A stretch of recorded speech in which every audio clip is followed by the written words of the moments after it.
Some years ago, they did a kind of survey.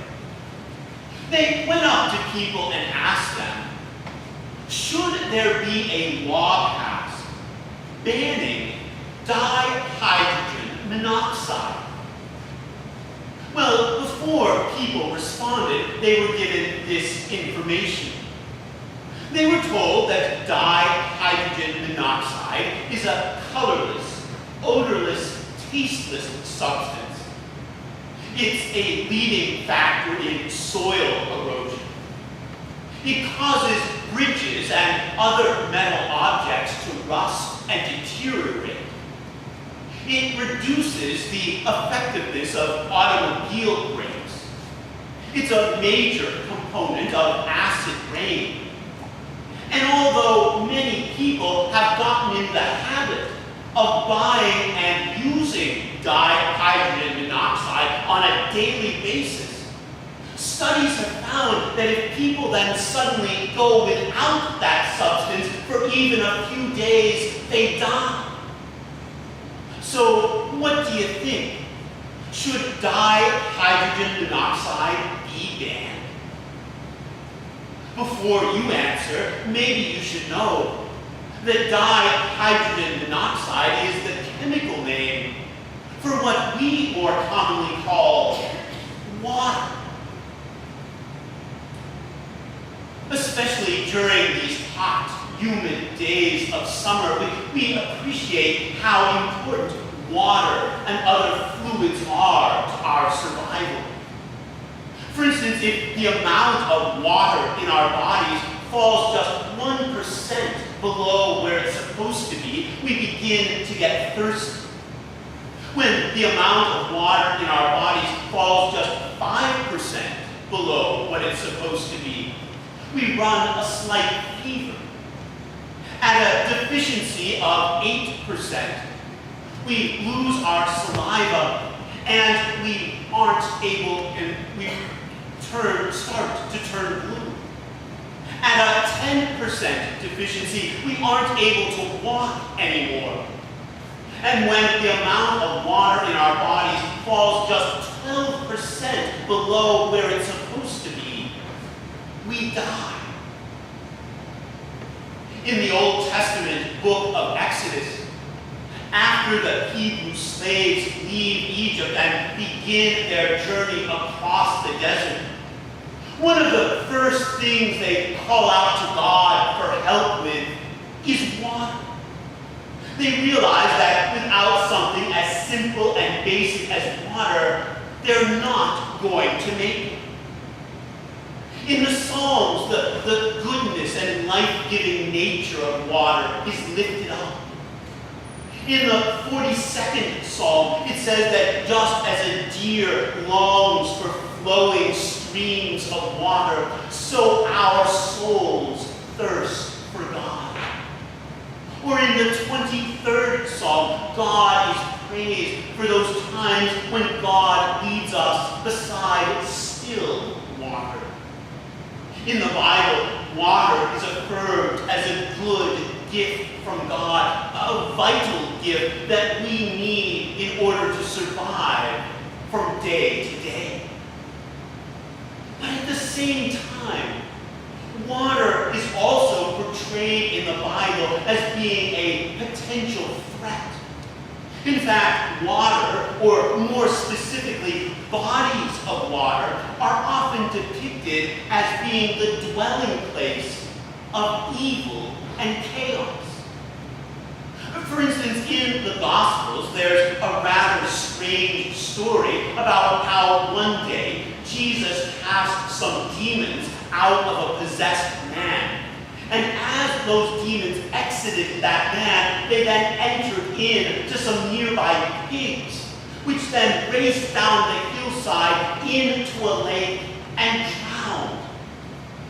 The thinking behind that story was that those evil spirits were using those pigs in order to get back home there in the water.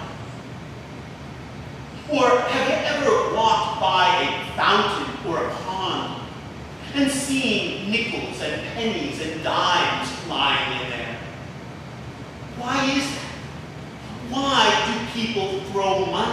into bodies of water like that. The reality is that that custom originated centuries and centuries ago, based on the belief that by throwing money into water like that, it was a kind of bribe, so that the evil spirits that lived in the water would leave you alone. Or consider this verse from the book of Revelation. It says, "Then I saw a new heaven and a new earth. For the first heaven and the first earth had passed away, and the sea was no more." And the sea was no more. The thinking, using the beliefs and symbolism of that time, was that when Jesus returned and made everything perfect, there would no longer be any evil in the world, and therefore the seas and the oceans could be done away with because they were considered to be the home base of evil.